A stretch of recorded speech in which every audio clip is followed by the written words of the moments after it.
Hi everyone, Momas Najmi here, and today I have for you the belated episode of the Moirai, the three goddesses of fate.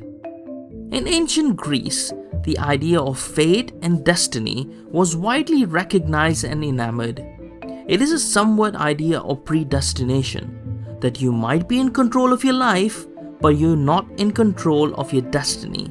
And if in a way you want to fulfill your destiny, then you have to take predetermined paths to accomplish it. That sort of conflates with free will. However, free will and fate were commingled to an extent together in Greek mythos, meaning that a mortal could choose their own fate and in turn choose their own destiny by the choices they make in their lifetime. So, which would mean you have multiple destinies, and by the choices you make in your life, you pick one unknowingly.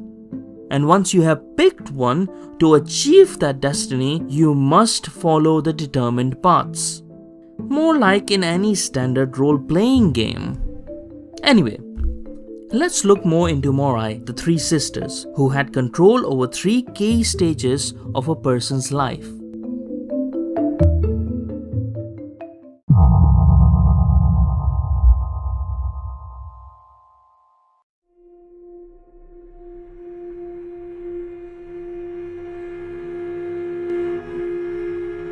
Moirai, the Fates, were the three goddesses who predetermined human destinies, and in particular the span of a person's life, and in doing so the allotment of misery and suffering. Homer spoke of fates as fate, Moira singular, as an impersonal power and sometimes makes its functions interchangeable with those of the Olympian gods and places fate above gods, something that they could not intervene with, apart from Zeus in some exceptions. From the time of the poet Hesiod, 8th century onwards, the fates were personified as three women, thus became plural, Moirai, who spun the threads of human destiny, as he writes in the Theogony. Their names were Clotho, Lachesis, and Atropos. Clotho, meaning spinner, spun the thread of life. Lachesis, meaning a lotter, would decide how long this thread of life would be. And Atropos, meaning inflexible, would cut the thread to bring the life to an end. So the Moirai can be perceived as both goddesses of birth but also of death. The word Moira means share or portion of something, whether meal, land, or spoils of war, and so by extension, Moirai means the apportioners, the ones who give to each his own portion. In this case, their own portion of life. The representation of the fates evolved through time, and it seems it often depended on the medium through which they were portrayed. Thus, in the visual arts, they were usually depicted as handsome women, but in literature, they are often imagined as both ugly and old. In any case, they are almost always pictured as weaving or binding threads. Sometimes one or all of them can be seen reading or writing the Book of Fate. However, it's widely understood that they were not concerned with the lives of mortals. They just knew the birth, extent of life, and death of mortals. It was up to them how to be within that allotted time frame. The thread of life they weave, not to be cheated or changed, exemplifies the life of humans. They were often accompanied by several deities and spirits, and they would assign one to each according to their situation. Let's look at the claims of their origins and their birth.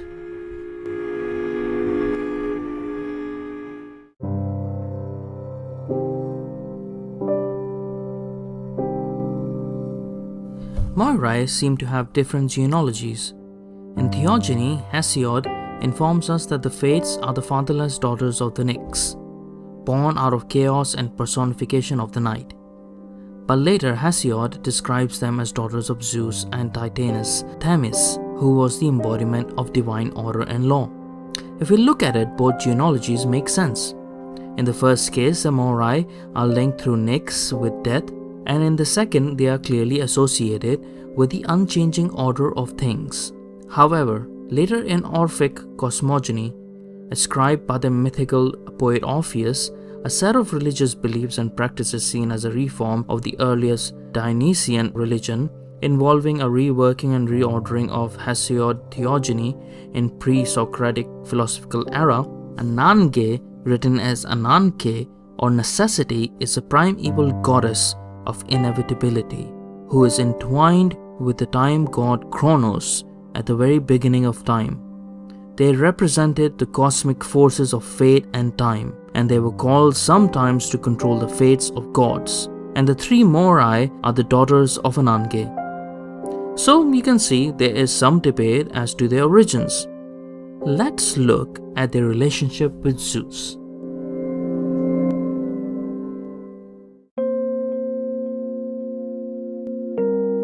The Moirai were the white robe incarnations of destiny, who controlled the metaphorical thread of life of every mortal from birth to death. They were independent at the helm of necessity, directed fate, and watched that the fate assigned to every being by eternal laws might take its course without obstruction.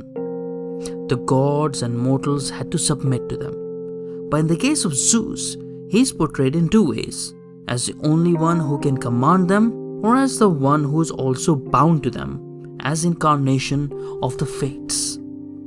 It's difficult to say whether Zeus had anything to say in the matters of the fates, but to the ancient Greeks, it seems that even he wasn't able to rule their decrees. This point can be seen by what happened during the Trojan War. During the Trojan War, Zeus is aware that his beloved son Sarpedon will die by the hands of Patroclus, but he cannot do anything to save him because the fates had determined it to be so. And when it came to Achilles and Hector, using a weighing scale, Zeus weighed Hector's lot of death against that of Achilles. Hector's lot weighs down and he dies according to his fate. Now that would seem that Zeus guided the destiny, giving each the right portion, but he merely weighs their destinies on his golden scales and learns the outcome, as opposed to having any control over it. However, the Fates and Zeus seem to have an understanding between each other at all times, their friendship going way back to Gigantomachy, which was a series of battles between the Olympian gods and the giants. During it, the Fates killed the giants Agrias and Thoas, clubbing them to death with bronze cudgels, which are kind of spiky clubs or maces. They helped Zeus even more when they tricked Typhoeus into eating some power-weakening fruits, which they successfully persuaded him to do by convincing him to believe in the opposite. Zeus would listen to the prophecies made by the Moirai, and in some sources, it was the Fates who warned that the children of Metis and Thetis would be more powerful than their father. This caused Zeus to swallow Metis, and also saw Thetis married off to Peleus before she could have the son of an Olympian god.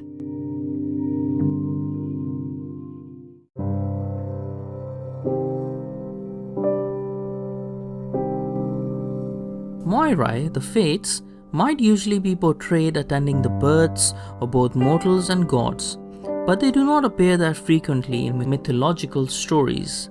The only time the Fates said anything to a mortal was at the birth of Meleager, when they informed his mother Althea that her son would live until a log, then burning in the hearth, was burned entirely to ashes.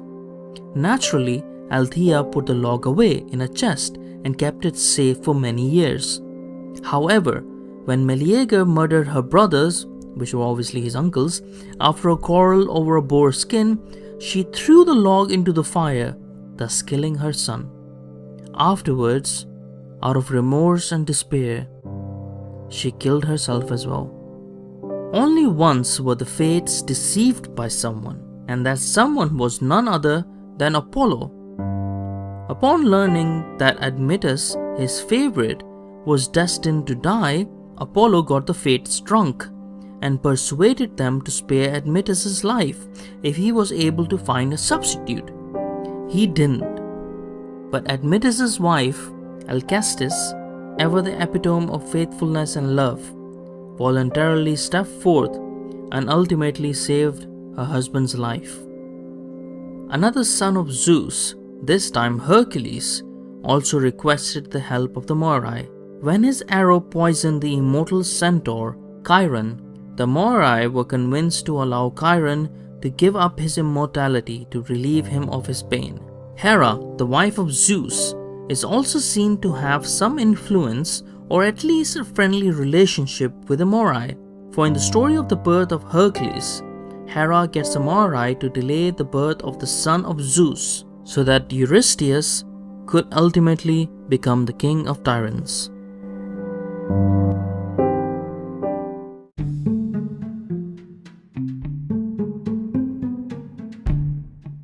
In Roman mythology, the three Moirai are the Parcae or the Fata, the female personification of destiny, who directed the lives of humans and gods. In Norse mythology, the Norns are a trio of female beings who rule the destiny of gods and men, twining the thread of life. They set up laws and decide on the lives of children of men. The Celtic Matras, female deities almost always depicted in a group of three, have been proposed as connected to the Norns. In Lithuania and other Baltic mythologies, the goddess Laima is a personification of destiny, and her most important duty was to prophesy how the life of a newborn will take place. With her sisters Skarta and Dekla, she is part of a trinity of fate deities similar to the Moirai. In Hurrian mythology, a Bronze Age people from and around Mesopotamia, the three goddesses of fate, the Hutena, were believed to dispense good and evil, life and death to humans. All our ideas and beliefs over time have evolved from each other, a collaboration of cultures carrying same or similar messages, with different stories to explain the importance of the perceived morality within them. 3 seems an important number of a group with important tasks. The Moirai and their many iterations, the 3 wise men, the Holy Trinity, a person who has his 2 angels, one on each side of the argument. It is the most simplest of grouping that can be inclusive in fairness to the totality of the known perception. The 3 significant stages of us: birth, life, and death.